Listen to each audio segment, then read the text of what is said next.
The other thing I was wondering was about children with cancer.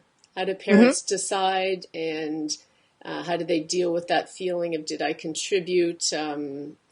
Why is my child getting cancer at this point?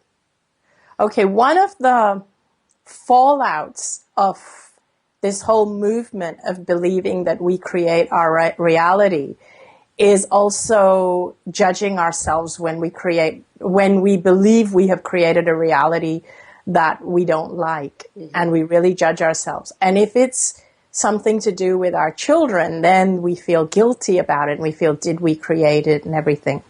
So this is what I want people to know, is that stop judging yourself, stop feeling guilty about it, because it's not as simple as that. It's not that just because you were thinking certain things that your child has cancer or that you have cancer. I used to fear the same thing. People used to tell me that, oh, you created your cancer, and it used to drive me nuts. I hated hearing that. What it is and what it was for me personally, it was because I didn't love myself enough and things like that. But so it's not my thoughts, it's because it was my own feelings about myself, my lack of self-love.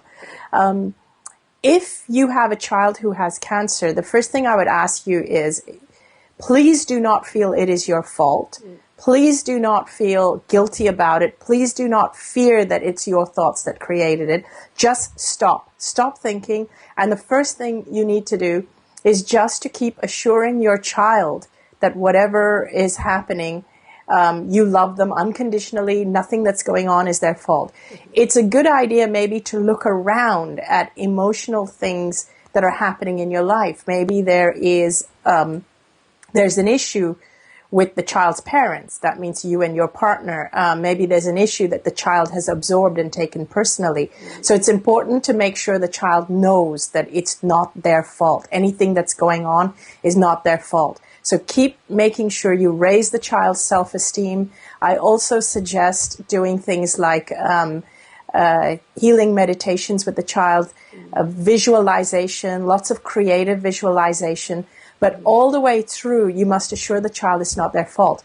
But here's the other thing. It is very, very important for the people who are giving care to the child to also take care of themselves. You must make sure that you do not neglect yourself.